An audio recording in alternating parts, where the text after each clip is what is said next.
you.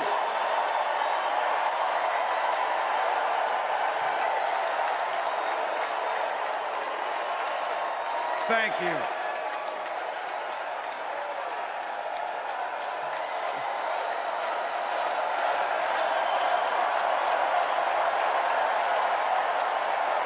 Wow. Well, thank you. Thank you, first of all, to Vice President Harris. Thanks for putting your trust in me and for inviting me to be part of this incredible campaign. And a thank you to President Joe Biden for 4 years of strong, historic leadership.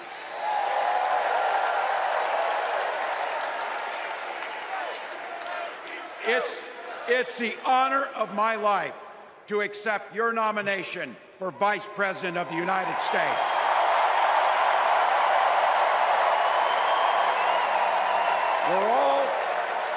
We're all here tonight for one beautiful, simple reason. We love this country. So thank you to all of you here in Chicago and all of you watching at home tonight. Thank you for your passion. Thank you for your determination. And most of all, thank you for bringing the joy to this fight.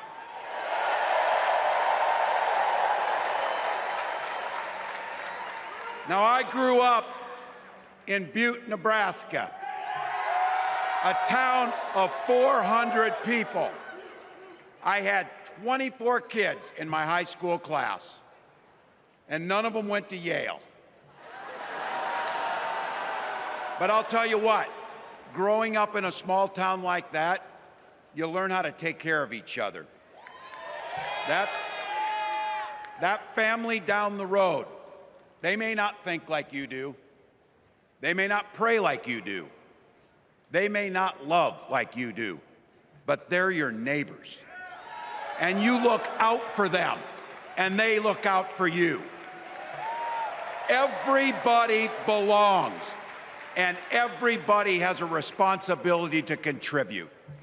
For me, it was serving in the Army National Guard. I joined up 2 days after my 17th birthday, and I proudly wore our nation's uniform for 24 years.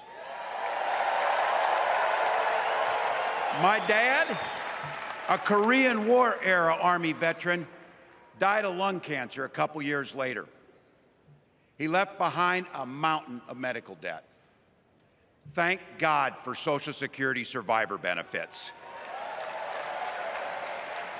And thank God for the GI Bill that allowed my dad and me to go to college, and millions of other Americans. Eventually, like the rest of my family, I fell in love with teaching. Three out of 4 of us married teachers.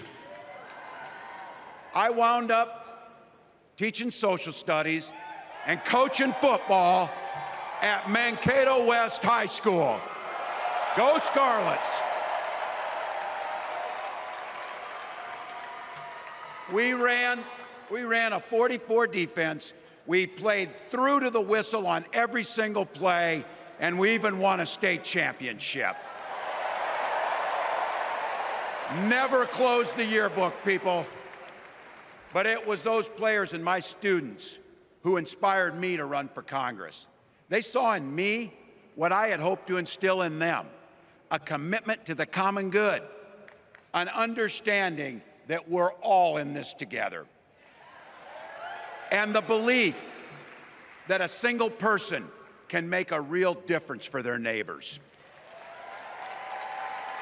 So there I was, a 40-something high school teacher with little kids, 0 political experience, and no money, running in a deep red district.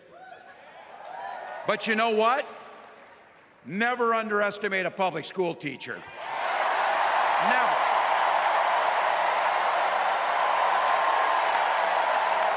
I represented my neighbors in Congress for 12 years, and I learned an awful lot. I learned how to work across the aisle on issues like growing the rural economies and taking care of veterans. And I learned how to compromise without compromising my values. Then I came back to serve as governor, and we got right to work, making a difference in our neighbors' lives. We cut taxes for the middle class. We passed paid family and medical leave. We invested in fighting crime and affordable housing. We cut the cost of prescription drugs and helped people escape the kind of medical debt that nearly sank my family. And we made sure that every kid in our state gets breakfast and lunch every day. So while other states were banning books from their schools, we were banishing hunger from ours.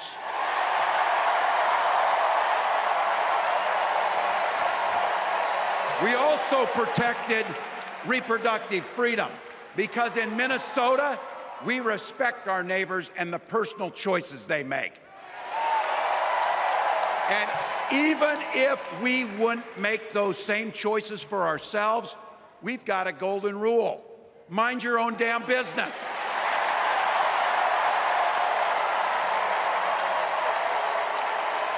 And that includes IVF and fertility treatments.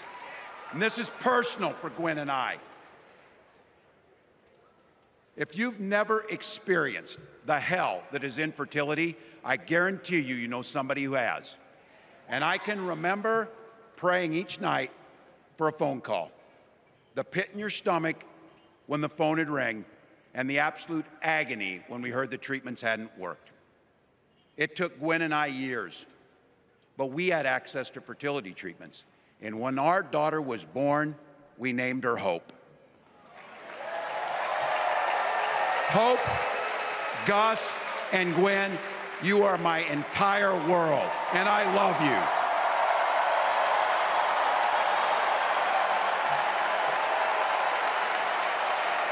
I'm letting you in on how we started a family because this is a big part about what this election is about. Freedom. When Republicans use the word freedom, they mean that the government should be free to invade your doctor's office. Corporations free to pollute your air and water. And banks free to take advantage of customers. But when we Democrats talk about freedom, we mean the freedom to make a better life for yourself and the people that you love. Freedom to make your own health care decisions. And yeah, your kids' freedom to go to school without worrying about being shot dead in the hall. Look, I know guns. I'm a veteran. I'm a hunter. And I was a better shot than most Republicans in Congress, and I got the trophies to prove it. But I'm also a dad.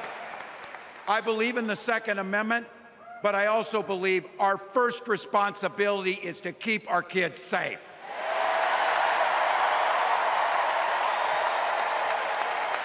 That's what this is all about. The responsibility we have to our kids, to each other, and to the future that we're building together, in which everyone is free to build the kind of life they want. But not everyone has that same sense of responsibility. Some folks just don't understand what it takes to be a good neighbor. Take Donald Trump and J.D. Vance. Their Project 2025 will make things much, much harder for people who are just trying to live their lives. They spent a lot of time pretending they know nothing about this. But look, I coached high school football long enough to know, and trust me on this, when somebody takes the time to draw up a playbook, they're going to use it.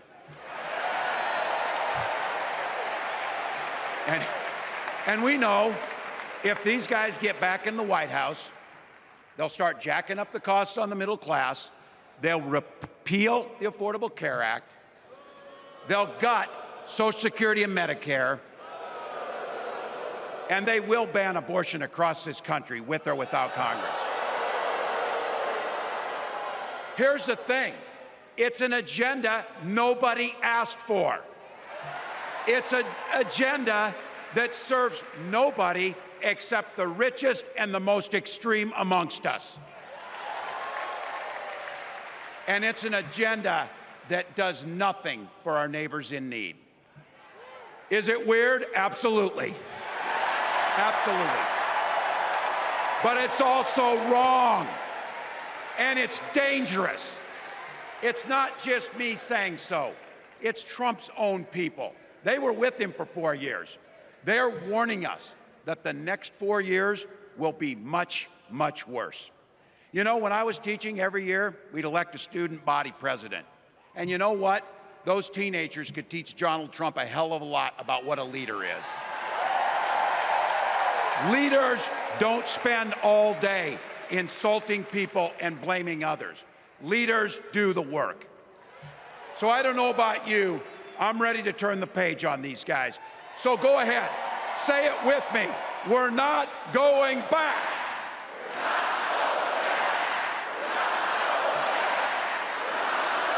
We've got something better to offer the American people. It starts with our candidate, Kamala Harris. From her first day as a prosecutor, as a district attorney, as an attorney general, as a United States senator, and then our vice president, she's fought on the side of the American people. She's taken on the predators and fraudsters. She's taken down the transnational gangs, and she stood up to powerful corporate interests. She has never hesitated to reach across that aisle if it meant improving your lives. And she's always done it with energy, with passion, and with joy. Folks, we've got a chance to make Kamala Harris the next president of the United States.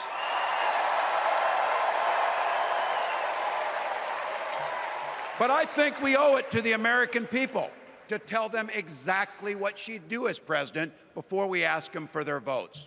So here, this is the part, clip and save it and send it to your undecided relatives so they know. If you're a middle-class family or a family trying to get into the middle class, Kamala Harris is going to cut your taxes. If you're getting squeezed by prescription drug prices, Kamala Harris is going to take on Big Pharma. If you're hoping to buy a home, Kamala Harris is going to help make it more affordable. And no matter who you are, Kamala Harris is going to stand up and fight for your freedom to live the life that you want to lead. Because that's what we want for ourselves, and it's what we want for our neighbors. You know, you might not know it, but I haven't given a lot of big speeches like this. But I have given a lot of pep talks. So let me finish with this, team. It's the fourth quarter. We're down a field goal, but we're on offense and we've got the ball. We're driving down the field. And boy, do we have the right team. Kamala Harris is tough. Kamala Harris is experienced, and Kamala Harris is ready. Our job for everyone watching is to get in the trenches and do the blocking and tackling. 1 inch at a time, 1 yard at a time, 1 phone call at a time, 1 door knock at a time, 1 $5 donation at a time. Look, we got 76 days. That's nothing. There'll be time to sleep when you're dead. We're going to leave it on the field. That's how we'll keep moving forward. That's how we'll turn the page on Donald Trump. That's how we'll build a country where workers come first. Healthcare and housing are human rights. And the government stays the hell out of your bedroom.